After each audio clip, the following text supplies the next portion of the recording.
Ang Phantom Troop, kilala rin bilang Spider, ay isang kilabot na grupo ng mga mamamatay tao at kriminal sa mundo ng Hunter x Hunter. Binubuo ng 13 miyembro, ang troop ay kinikilala sa kanilang brutal na pamamaraan. Walang takot na pagtutulungan ang kanilang mga biyasang kasanayan sa paggamit ng NEN. Ang bawat miyembro ay may kanya-kanyang natatanging kakayahan, ngunit lahat sila ay nagkakaisa sa kanilang layunin na maghasik ng kaguluhan at kasakiman sa ilalim ng pamumuno ni Chrollo Lucifer. Bagaman ang lahat ng miyembro ng troop ay delikado at walang kinakatakutan, may isa sa kanila na namumukod tangi bilang ang pinakamalakas at pinaka-kinatatakutan ng lahat. Siya si Ovogin. Si Ovogin ay hindi lamang ang pinakamalakas sa pisikal na aspeto sa troop, kundi isa rin siya sa pinakatapat sa grupo. Kilala siya sa kanyang walang kapantay na lakas, tibay at kakayahan sa labanan. Bilang isang enhancer, ginagamit ni Ovogin ang kanyang NEN upang palakasin ang kanyang pisikal na kakayahan na nagiging dahilan upang siya ay maging halos hindi mapatumba sa labanan. Isa sa kanyang mga pinakakilalang kakayahan ay ang Big Bang Impact, isang suntok na puno ng kanyang aura na kayang wasakin ng kahit na anong bagay ng kanyang tamaan. Sa isang labanan laban sa isang battlesuit na idinisenyo upang harapin ang malalakas na pagsabog, winasak ni Ovogin ang suit na ito ng isang suntok lamang. Pinapakita ang kanyang pambihirang kapangyarihan, ngunit hindi lamang ang kanyang lakas ang dahilan kung bakit siya kinakatakutan ng lahat.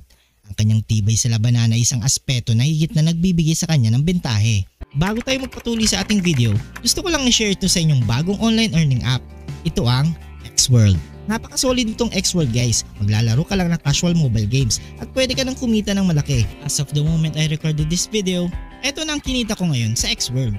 Ang Xworld ay isang play to earn online app na kung saan kapag nilaro mo ang mga games na nasa loob ng Xworld ay mabibigyan ka ng mga rewards sa tinatawag na build token. Kaya napakasolid nito guys. Pwede mo itong i-convert sa iba't ibang currency tulad ng Bitcoin, Ethereum o kaya USDT at pwede mo ito i-withdraw gamit ang GCash at bank account. Maraming pagpipilian dito guys at sigurado mag-e-enjoy ka at kikita ka pa. Dito sa mga recommended games ay magbibigay sa iyo ng mga pinakamalaking build tokens. Kaya ito ang dapat nyong laruin kung gusto nyo ng mas malaking earnings. At para mas lumaki pa ang potential earnings mo ng build tokens, makakatulong din ang pagbili at pag-upgrade ng mga pets. Mas mataas ang level, mas malaki ang build income percentage increase. At lalo na kapag nasubukan mo itong X-Sprite, ay makakatulong sa iyo na mag-boost ng income potential mo. And at the same time, mga NFT din sila na pwedeng mag-increase ng value at pwede nyo i-exchange into cash. Kaya kung mahilig ka sa mga games at maglaro habang kumikita, subukan mo na itong Xworld. Kaya gamitin mo na ang link sa ating description at nasa pin comment. Kung sinong gagamit ng invite code ko, mabibigyan ko kayo ng free build tokens. Kaya ano pang hinihintay nyo? Nag-enjoy ka na, kumita ka pa, mag-Xworld ka na. Sa harap ng mga kalaban na gumagamit ng mga kakayahan tulad ng lason at high frequency sound waves, na natili si Ovogin na matatag at walang takot. Ang kanyang walang takot na pamamaraan sa pakikipaglaban ay nagpapakita ng kanyang mentalidad na patayin o mapatay, isang aspeto ng kanyang karakter na naglalagay sa kanya sa isang level na higit pa sa ibang miyembro ng Phantom Troop. Hindi siya natatakot sa sakit o kamatayan at handa siyang ibigay ang lahat upang manalo.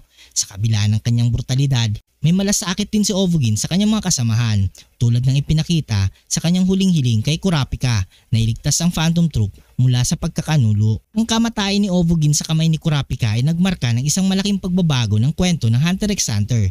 Hindi lamang ito nagpakita ng kahinaan ng isang napakalakas na karakter, kundi ito rin ay naging mitya ng matinding pagiganti mula sa Phantom Troop.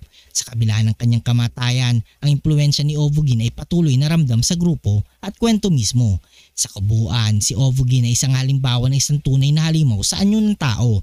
Isang mandirigma na walang takot, walang kapantayang lakas at may matinding dedikasyon sa kanyang grupo. Ang kanyang presensya sa Phantom Troop ay nagpapatibay sa kanilang reputasyon bilang isa sa mga pinakakinakatakutang grupo sa mundo ng Hunter x Hunter. Sa bawat laban, ipinapakita ni Ovogin na ang tunay na lakas ay hindi lamang sa pisikal na aspeto, kundi sa kakayang harapin ang anumang panganib na walang pag-aalinlangan. Kung nagustuhan mong video ito, huwag niyong kalimutang mag-like at subscribe and hit notification bell button para updated kayo palagi sa ating video.